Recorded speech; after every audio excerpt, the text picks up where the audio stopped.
अरे तुमने तो गजब कर दिया यार, संस्कृत के पेपर में तुमने तबाही मचा दिया। आपको पता है मिडिल एजुकेशन के जो मॉडल क्वेश्चन पेपर थे वहां से बहुत सारे क्वेश्चन हूबहू देखने को मिला है। और देखो यार, गणित तो कठिन लगती है ना, तुमको टफ लगती है ना मैथ्स, एंड तुम यही एक्सपेक्ट करते हो कि काश मिडिल एजुकेशन के क्वेश्चंस हमारे एग्जाम में देखने को मिल जाए। एंड डेफिनेटली मैं तुम्हारा भरोसा नहीं तोड़ूंगा, बहुत सारे क्वेश्चन आएंगे। अब तुम्हें करना क्या होगा, देखो मैं ना तुम्हारे सामने दो सेटों में लेकर के आऊंगा। ये रहा एक सेट नंबर एक, और इसके बाद ये रहा सेट नंबर दो। दो सेटों में क्वेश्चन है भाई, बहुत तगड़े क्वेश्चन है, एक हम नेक्स्ट लेवल के क्वेश्चन है। अगर तुम सारे क्वेश्चन को अच्छे से कर गए ना, अपने स्कूल के टॉपर पता है तुम बनोगे। अब देखो स्टूडेंट, तुम्हारे सामने ना यहां पर इस प्रकार से आपका प्रश्न पत्र रहने वाला है। आपका प्रश्न पत्र इस बार बना रहा है ओपन शिक्षा बोर्ड, वहां से प्रश्न पत्र बन रहा है। एंड प्रश्न पत्र के क्वेश्चंस थोड़े डिफिकल्ट हैं, लेकिन मैंने उसके पैटर्न को समझा, और उसको समझने के बाद अब मैं गणित का वीडियो लेकर के आया हूं। इसीलिए वीडियोस मेरे यूट्यूब चैनल पर थोड़ी लेट आ रही है, लेकिन आप डेफिनेटली तबाही मचाएंगे। तो देख लो भाई साहब, कक्षा 10वीं के अर्धवार्षिक परीक्षा के लिए बहुत ज्यादा इंपॉर्टेंट है, वर्ष 2024-25 के लिए गणित विषय का होना है। एंड टोटल 23 प्रश्न तुम्हारे एग्जाम में देखने को मिलेगा, समय 3 घंटे देगा, 75 नंबर का पेपर रहेगा, और टोटल नंबर ऑफ पेज 8 रहने वाले हैं। यहाँ पर वेरियस प्रकार के इंस्ट्रक्शन अवेलेबल है, निर्देश को तुम ध्यान से पढ़ लेना, जैसे सभी प्रश्न को हल करना अनिवार्य है। एंड बहुत सारे, एंड यही सेम चीज ना इंग्लिश भाषा में लिखा गया है, तो तुम इसे भी अच्छे से रीड कर सकते हो। भाई हम तो जंप करेंगे सीधे और सीधे क्वेश्चंस को। अच्छे की बता देता हूं, आपको बता देता हूं, जो मैं क्वेश्चंस प्रोवाइड कराऊंगा वो हिंदी और इंग्लिश दोनों भाषा में रहेगा। आप दोनों भाषा में क्वेश्चंस को प्रिपेयर कीजिएगा। हमारा प्रश्न क्रमांक 1 कह रहा है कि सही विकल्प चुन करके लिखो। पहला नंबर कहता है कि 96 और 400 का HCF क्या होगा। देख यार भाई, जब मैंने इसका HCF निकाला ना, तो इसका सही आंसर मुझे मिल नहीं रहा था, क्योंकि इसका सही आंसर आ रहा है 504, लेकिन हमारे ऑप्शन में नहीं है, तो ध्यान रखना इसका सही आंसर 504 होगा। हो सकता है ऑप्शन नंबर सा के ऑप्शन में प्रिंट मिस्टेक हो गया हो, तो इसका सही आंसर आपको 504 लिखना है। आगे बढ़ते हैं। नेक्स्ट कह रहा है कि एक अशून्य परिमेय संख्या तथा एक अपरिमेय संख्या का गुणनफल क्या होगा। मतलब एक अशून्य परिमेय संख्या लो और अपरिमेय संख्या का गुणा करो तो क्या मिलेगा, तो हमें सदैव एक अपरिमेय संख्या मिलेगा, अर्थात ऑप्शन नंबर बा सही उत्तर हो जाएगा। तीसरा नंबर कहता है द्विघात समीकरण के मूल की अधिकतम संख्या कितनी होगी। ऑप्शन देखो 0, 1, 2 या फिर 3, तो इसका सही आंसर आपको लगाना है ऑप्शन नंबर सा 2 इज करेक्ट आंसर। आगे बढ़ते हैं। चौथा नंबर कहता है एपी के प्रथम दो पद -3 और 4 है तथा इसका 21वां पद क्या होगा। ऑप्शन देखो -143, 143, 137 और 17, तो इसका सही आंसर लगाना है आपको ऑप्शन नंबर सा 117 इस करेक्ट आंसर। आगे बढ़ते हैं। पांचवा नंबर कहता है यदि 6 मीटर ऊंचे खंभे की छाया 2√3 मीटर लंबी है तो सूर्य का उन्नयन कोण क्या होगा, ये चीज पूछा गया है।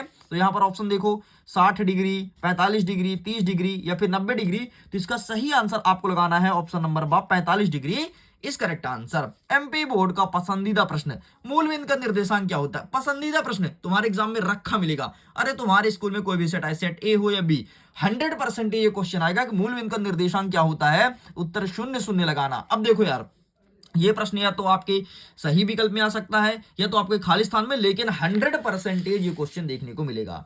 अगर तुम इंग्लिश मीडियम के हो तो इंग्लिश में क्वेश्चन अवेलेबल है, सारे क्वेश्चंस को बढ़िया विधिवत देख लो। हमारा प्रश्न क्रमांक 2 कह रहा है रिक्त स्थान की पूर्ति करो। पहला नंबर कहता है कि प्रत्येक वर्ग डैश डैश डैश होते हैं, तो प्रत्येक वर्ग समरूप होते हैं, तो यहां पर आपको समरूप लिखना है।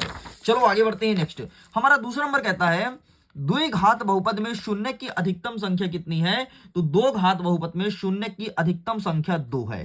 ठीक। नेक्स्ट कहता है कि 3 मध्यक बराबर डैश डैश डैश प्लस 2 माध्य, तो यहां पर बहुलक हो जाएगा। क्या हो जाएगा, बहुलक। नेक्स्ट देखते हैं। नेक्स्ट कहता है चौथा नंबर समरूप त्रिभुजों की संगत भुजाएं डैश डैश डैश होती है, तो समरूप त्रिभुजों की संगत भुजाएं हमेशा समानुपातिक होती है, तो यहां पर लिखोगे समानुपातिक। ठीक है। नेक्स्ट देखते हैं। पांचवा नंबर कहता है वृत्त की त्रिज्या उसके व्यास की क्या होती है, तो हमेशा उसके व्यास की आधी होती है, तो यहां पर आपको आधी लिखना है। नेक्स्ट कह रहा है छठवां नंबर की 3√2 एक क्या है, तो 3√2 एक अपरिमेय संख्या है, तो यहां पर लिखोगे अपरिमेय संख्या। बस इतना लिख के कंप्लीट करना है। आगे यहां पर देख लो फिल इन द ब्लैंक्स, यहां पर आपको फिल करना है। एंड हम आगे बढ़ते हैं प्रश्न क्रमांक 3 की तरफ। हमारा तीसरा नंबर कहता है सत्य सत्य को लिखो। पहला नंबर कहता है समकोण त्रिभुज की सबसे बड़ी भुजा क्या कर्ण होती है, बिल्कुल सही है। दूसरा नंबर कहता है कि छेदक रेखा वृत्त के केवल एक बिंदु को प्रतिच्छेद करती है, नहीं, गलत बोल रहा है। नेक्स्ट देखते हैं, समबाहु त्रिभुज के सभी कोण 60 डिग्री होते हैं, बिल्कुल सही है। नेक्स्ट कह रहा है कि 4 शून्य और 3 के बीच की दूरी 5 है, तो ये बिल्कुल सही है। नेक्स्ट कह रहा है कि बिंदु 05 में 05 एक्स अक्ष पर स्थित है, नहीं, ये तो वाई अक्ष पर स्थित है। और नेक्स्ट कह रहा है हमारा छठवां नंबर, किसी बाह्य बिंदु से वृत्त पर खींची गई स्पर्श रेखा असमान होती है, ये आपका गलत हो जाएगा। इस प्रकार से यहां पर 3 सही और 3 आपके गलत हैं। भाई साहब 6 नंबर का मैं कंप्लीट कर दिया हूं। आगे सेम टू सेम इंग्लिश में अवेलेबल है, अगर आप इंग्लिश मीडियम के स्टूडेंट हैं इंग्लिश में क्वेश्चंस को देख सकते हो। हम आगे बढ़ते हैं, अपने प्रश्न को कवर करते हैं। प्रश्न क्रमांक 4, जिसमें कहता है सही जोड़ी मिलाओ। आओ देखते हैं क्या मिलेगा।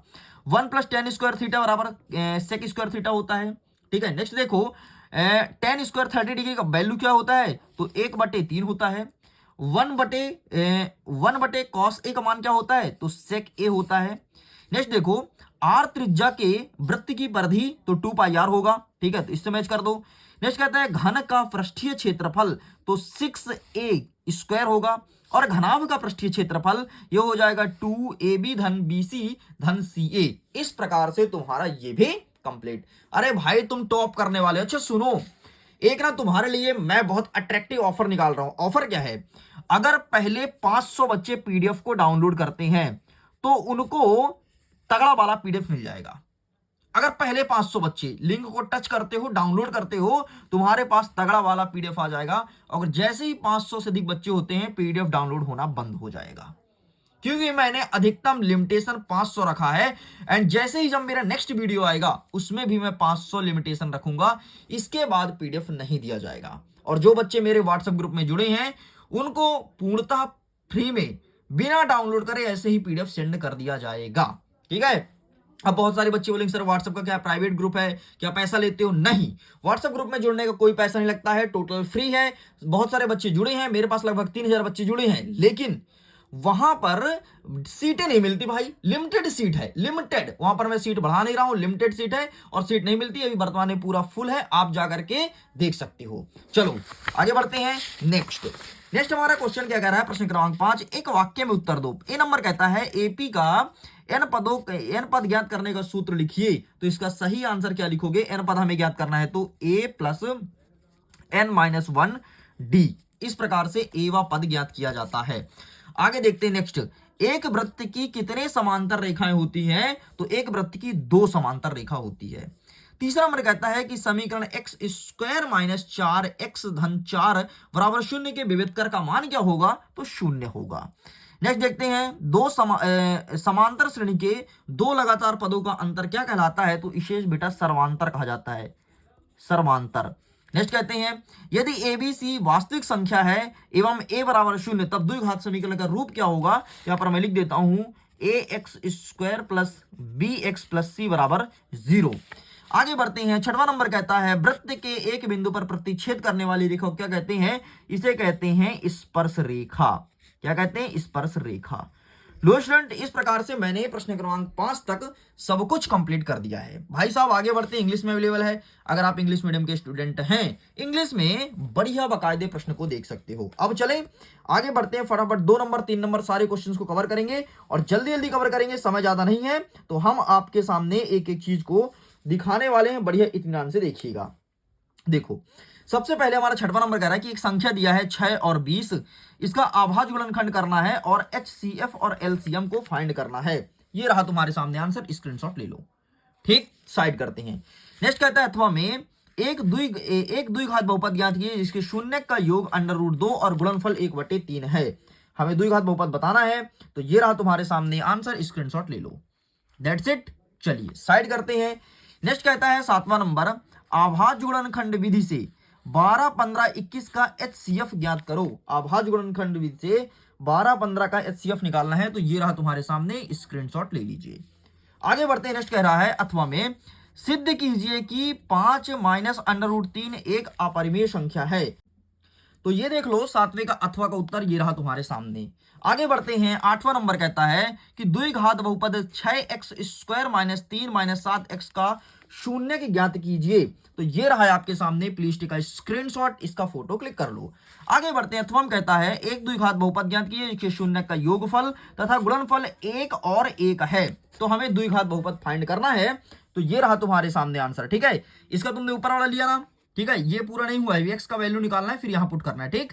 चलो आगे देख लेते हैं नेक्स्ट। ये रहा तुम्हारे सामने नेक्स्ट का आंसर, इसका भी स्क्रीनशॉट ले लो। आगे बढ़ते हैं। 9वां नंबर कहता है कि दो संख्या का योग 26 है, ठीक। एक संख्या दूसरी संख्या की 3 गुनी है, उन्हें ज्ञात करो। अरे कितना सरल प्रश्न पूछा है यार। ये देखो, ये वाला प्रश्न है पहला वाला, और पहला वाला उत्तर ये रहा तुम्हारे सामने। यहां से लेके यहां तक लिखना है, स्क्रीनशॉट ले लो। आगे बढ़ते हैं, हमारा यहां तक कंप्लीट होता है। अथवा देखते हैं 4u² + 81u का मान ज्ञात करो। अरे एमपी बोर्ड का पसंदीदा प्रश्न है भाई, इतने साल पूछा है, इतने बार पूछा है। ये देखो, इसका स्क्रीनशॉट ले लो। अगर तुमको संस्कृत के पेपर के जैसे तबाही मचाना है अपने बोर्ड एग्जाम में या फिर अपने अर्धवार्षिक परीक्षा में, मिडिल एजुकेशन को फॉलो करके रखो। अरे टॉप करा दूंगा भाई, इतने तगड़े क्वेश्चन दे रहा हूं ना, इतने तगड़े क्वेश्चन। संस्कृत में मैंने पैटर्न को समझा, अरे फिर तो उसी पैटर्न पर उतर गए। हम तो एमपी बोर्ड को चैलेंज दे देंगे कि भैया आप बनाइए क्वेश्चन, कहां से बनाएंगे। हमने आपके पैटर्न को समझ लिया, और पैटर्न को समझ लिया मतलब सारे क्वेश्चंस फंस गए आपके एग्जाम में। अब देखो 10वां नंबर कहता है, अच्छा आप यकीन नहीं करोगे, पिछले साल पता है क्या हुआ था, पहला पेपर हिंदी का था। भाई मैंने पूरे पैटर्न को समझ लिया, बोर्ड एग्जाम का पेपर था और 10th क्लास का था, हिंदी का था। हिंदी में ऐसे क्वेश्चंस में दिया, ऐसे क्वेश्चन में दिया बूस्टर डोज में, पूरे के पूरे क्वेश्चंस एग्जाम में आ गए। बच्चों को लगा बाप रे, मिडिल एजुकेशन ने तो पेपर लीक कर दिया। भाई मैंने बताया मैं पेपर लीक नहीं किया हूं, मैंने पैटर्न को समझा, उस आधार पर मैंने क्वेश्चन बना दिया, ठीक है। नेक्स्ट देखो 10वां नंबर कहता है समीकरण युग्म 5x - 4y-8 बराबर 0, 7x धन 6y-9 बराबर 0 के द्वारा निरूपित रेखा प्रतिच्छेदी, समांतर या समपाती है। ये चीज पूछा गया है। तो ये रहा है आपके सामने आंसर, इसका भी स्क्रीनशॉट ले लो, ठीक है। कहां गया भाई, ये रहा, ठीक। 10वें नंबर का है ना, ये रहा। Please take a screenshot and पूरा सॉल्यूशन आपको लिख के कंप्लीट करना है। आगे बढ़ते हैं। अथवा में कहता है कि बहुपद x² - 3 का शून्य ज्ञात करो, शून्यक और गुणांकों के बीच संबंध की सत्यता की जांच कीजिए। ये चीज पूछा गया है। तो ये रहा है आपके सामने आंसर, इसका भी फोटो क्लिक कर लीजिए। आगे बढ़ते हैं। नेक्स्ट कह रहा है प्रश्न क्रमांक 11, k का मान ज्ञात कीजिए यदि 2x² धन kx धन 3 बराबर 0 का मूल रूप हो। तो ये रहा है आपके सामने आंसर, इसका स्क्रीनशॉट ले लो, ठीक। इतना लिख करके चले आना है, k का मान आपका निकल आया है। आगे बढ़ते हैं। अथवा कहता है कि हमें एक फॉर्मूला दे दिया 6x² - x - 2 बराबर 0, इसका गुणनखंड आपको ज्ञात करना है, ठीक है। तो ये रहा है आंसर, इसका भी फोटो खींच लीजिए। चलो आगे बढ़ते हैं भाई। 12वां नंबर जल्दी जल्दी देखते हैं, समय कम है। 12वां नंबर कहता है यदि कोई रेखा त्रिभुज एबीसी की भुजाओं एवं एसी को क्रमशः डी और ई पर प्रतिच्छेद करती है तथा भुजा बीसी के समांतर हो, तो सिद्ध कीजिए कि एडी बटे एबी बराबर एई बटे एसी होगा। तो ये रहा भाई आपका प्रश्न, ठीक है। यही आपको छापना है और ये रहा आगे का आंसर। इस प्रकार से आप इसका फोटो खींच लो। आगे बढ़ते हैं। इसी के अथवा में कहता है कि बिंदु दिया है हमें 0 0 36 15 के बीच की दूरी निकालो। तो ये रहा तुम्हारे सामने बीच की दूरी, ठीक। ये इतना लिख के कंप्लीट करना है। अच्छा यही फॉर्मूला लगाना है, ठीक है। आगे देखते हैं 13 नंबर कहता है गुणनखंड विधि से हमें ज्ञात करना है इस समीकरण को, ठीक है, और इसके मूल बताना है। तो ये रहा तुम्हारे सामने आंसर, स्क्रीनशॉट ले लीजिए। चलो साइड करते हैं। नेक्स्ट कहता है अथवा में कहता है कि एपी का मान दिया है 8 3 - 2 डैश डैश के प्रथम 22 पदों का योग ज्ञात कीजिए। ये चीज पूछा गया है। तो ये रहा तुम्हारे सामने आंसर, इसका भी स्क्रीनशॉट ले लो, ठीक है। इस प्रकार से ये कंप्लीट होता है। आगे बढ़ते हैं। 14 नंबर कहता है यदि बिंदु Q का मान दिया है 0 1, P का मान दिया है 5 और 3, Q का मान दिया है x और 6 के इससे समदूरस्थ है, तो x का मान ज्ञात कीजिए। तो आइए दिखा देते हैं भाई साहब, ये रहा है आपके सामने, प्लीज आप इसका फोटो क्लिक कर लो। चलो आगे बढ़ते हैं। तो कहता है यदि कोण A एवं कोण B न्यून कोण है तो कोण A बराबर कोण B cos A बराबर cos B होगा। तो ये रहा तुम्हारे सामने आंसर, इसका भी फोटो क्लिक कर लो। चलो आगे बढ़ते हैं। 14 नंबर तक सब कुछ कंप्लीट कर दिया हूं भाई, समय कम है, सारे क्वेश्चंस को फटाफट कवर कर लेते हैं। आगे देखते हैं। 15 नंबर कहता है कि 2 tan square 45 degree plus cos square 30 degree minus sin square 60 degree का मान निकालना है। तो ये रहा तुम्हारे सामने आंसर, ठीक। इसका भी स्क्रीनशॉट ले लो। चलो आगे बढ़ते हैं। नेक्स्ट क्वेश्चन हमारा क्या कह रहा है। नेक्स्ट क्वेश्चन कह रहा है 16 नंबर, एक एक पासे की फेके में एक सम संख्या प्राप्त होने की प्रायिकता निकालना है कि सम संख्या कितनी आएगी। तो ये रहा इसका आंसर, ठीक है, 16 नंबर का ना, ये रहा, सॉरी सॉरी ये नहीं है, 1 सेकंड में आपके सामने रखता हूं, और सॉरी अभी हमने ये छोड़ दिया अथवा का। अथवा कहता है कि 15 कॉट ए बराबर 8, तो साइन ए का मान ज्ञात करो। तो ये रहा तुम्हारे सामने आंसर, इसका फोटो खींच लो। आगे बढ़ते हैं, नेक्स्ट कहता है 16 नंबर, एक पासे की फेके में एक सम संख्या प्राप्त करने की प्रायिकता निकालिए। तो ये रहा तुम्हारे सामने सम संख्या। इसके बाद अथवा देख लो, 32 पत्ते वाला, दोनों दिखा देता हूं साथ में, ये रहा, स्क्रीनशॉट ले लो, ठीक है। आगे बढ़ते हैं, 17 नंबर क्या कह रहा है कि एक पासे की फेके में 4 से छोटी या उसके बराबर प्राप्त संख्या होने की प्रायिकता निकालिए। तो ये रहा तुम्हारे सामने आंसर, इसका भी फोटो क्लिक कर लो, ठीक है, यही प्रश्न पूछा गया है। आगे बढ़ते हैं, नेक्स्ट क्या कह रहा है अथवा में कि हरप्रीत 2 भिन्न भिन्न सिक्कों को एक साथ उछालती है, तो कम से कम एक चित्त प्राप्त करने की प्रायिकता ज्ञात करो। तो ये रहा एक चित्त प्राप्त करने की प्रायिकता, इसका फोटो क्लिक कर लीजिए। चलो आगे बढ़ते हैं, 18 नंबर कहता है कि भूमि के एक बिंदु से जो मीनार के पाद बिंदु से 30 मीटर की दूरी पर है, मीनार के शिखर का उन्नयन कोण 30 डिग्री है, तो मीनार की ऊंचाई ज्ञात कीजिए। ये चीज पूछा गया है। तो ये रहा है आपके सामने आंसर, इसका फोटो क्लिक कर लो, ठीक है। चलो आगे बढ़ते हैं, नेक्स्ट कह रहा है इसके अथवा में कि सिद्ध कीजिए कि वृत्त के किसी बिंदु पर स्पर्श रेखा स्पर्श बिंदु से जाने वाली त्रिज्या पर लंब है। तो ये रहा तुम्हारे सामने आंसर, इसका भी फोटो क्लिक कर लीजिए, ठीक है, ये रहा, प्लीज टेक अ स्क्रीनशॉट, इसका स्क्रीनशॉट ले लो। आगे बढ़ते हैं, नेक्स्ट कह रहा है 19वां नंबर कि आंधी आने से एक पेड़ टूट गया, ठीक है भाई, टूट गया, टूट करके जमीन में गिरा और 30 डिग्री कोण बनाया। तो पेड़ के पाद बिंदु की दूरी जहां पेड़ के शिखर जमीन को छूता है 8 मीटर है, तो पेड़ की ऊंचाई हमें निकालनी है। तो ये रहा हमारे सामने आंसर, इसका फोटो क्लिक कर लीजिए।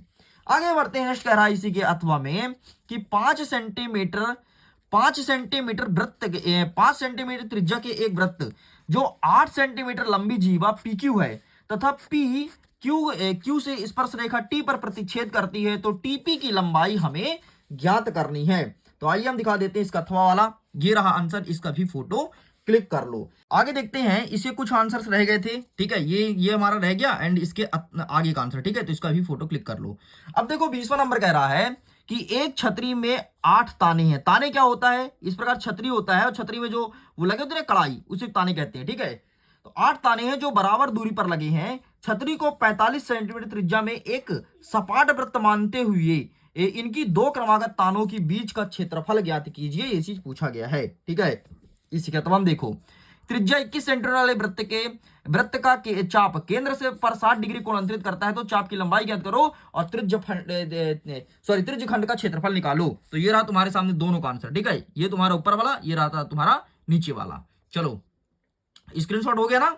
चलिए आगे बढ़ते हैं, नेक्स्ट कह रहा है प्रश्न क्रमांक 21 नंबर कह रहा है कि भुजा 7 सेंटीमीटर वाले एक घनाकार ब्लॉक के ऊपर एक अर्धगोला रखा हुआ है। अर्धगोले की अधिकतम व्यास क्या हो सकता है, इस प्रकार बने ठोस का पृष्ठीय क्षेत्रफल निकालना है।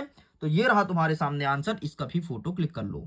चलो साइड करते हैं, नेक्स्ट कह रहा है इसी के अथवा में, अथवा कह रहा है कि एक ठोस अर्धगोले पर खड़े एक शंकु के आकार का ठोस का आयतन पाई है, पाई के पदों को ज्ञात कीजिए। तो ये रहा इसका अथवा, इसका भी फोटो क्लिक कर लो। चलो साइड करते हैं, नेक्स्ट कह रहा है प्रश्न क्रमांक 22, 2 अंकों की संख्या के अंकों का योग 9 है। इस संख्या को 9 गुना और संख्या के अंकों को पलटने पर बनी संख्या 2 गुना है, तो वह संख्या ज्ञात करो। एंड अथवा में कहता है दवा की एक कैप्सूल एक बेलन के आकार की है। पहले 22वां का उत्तर देख लो यार, फिर आगे देखेंगे, ठीक है। तो ये रहा तुम्हारे सामने 22 का उत्तर, इसका भी स्क्रीनशॉट ले लो। मैं तो कहता हूं इनके पीडीएफ को डाउनलोड कर लो, लिंक डिस्क्रिप्शन बॉक्स में दिया गया है, बढ़िया पीडीएफ डाउनलोड कर लोगे, समस्या खत्म। लेकिन पहले 500 स्टूडेंट ही पीडीएफ को डाउनलोड कर पाएंगे, वरना आप नहीं कर पाओगे। तो जल्दी जल्दी क्लिक करो, फटाफट पीडीएफ को डाउनलोड कर लो। आगे बढ़ते हैं, अथवा कहता है कि दवा की कैप्सूल एक बेलन के आकार की है, इसके दोनों सिरे पर एक एक अर्धगोला लगा हुआ है। पूरे कैप्सूल की लंबाई 14 mm है, तो इसका व्यास 5 mm है, तो इसका पृष्ठीय क्षेत्रफल ज्ञात करो, ठीक है। तो ये रहा कैप्सूल और इसका उत्तर। चलो आगे बढ़ते हैं, 21 नंबर कहता है कि दिए गए आंकड़ों के समांतर माध्य की गणना करो। वर्ग अंतराल क्या दिया है, 10, 25, 25, 40, 40, 55, 55, 70, 70, 85 और 85 और यहाँ पर 100। विद्यार्थी की संख्या दिया है 2, 3, 7, 10, 6, 6, 6, ठीक है। तो ये प्रश्न है भाई, इसका भी स्क्रीनशॉट ले लो, ठीक है, इतना लिख के कंप्लीट करेंगे एंड बस आगे देख लेते हैं इसी के अथवा में क्या कहता है। तो ये रहा अथवा वाला प्रश्न। अथवा में कहता है कि नीचे दिए हुए बंटन एक कक्षा में 30 विद्यार्थियों को दर्शाता है, तो इसका मध्यक ज्ञात करना है। ठीक है, मध्यक भार ज्ञात करना है। तो ये रहा इसका आंसर, इसका भी स्क्रीनशॉट ले लीजिए। इस प्रकार से स्टूडेंट्स मैंने प्रश्न क्रमांक 1 से लेकर के 23 तक के संपूर्ण प्रश्न उत्तर को कवर कर दिया हूं। इसे आप हमारा सेट नंबर फर्स्ट समझे एंड जल्द ही हम आपके सामने सेट नंबर 2 लेकर के आने वाले हैं, जिसके सारे बेहतरीन क्वेश्चंस हमारे पास आ चुके हैं। वीडियो को पूरा देखिएगा, सेट नंबर बी भी। अगर तुमने 2 वीडियो को देख लिया, समझो तुमने अपने स्कूल में टॉप कर गया। ओके, तो मैं वीडियो को एंड करता हूं। एग्जाम के लिए ऑल द बेस्ट। खुश रहिए, पढ़ते रहिए, मुस्कुराते रहिए।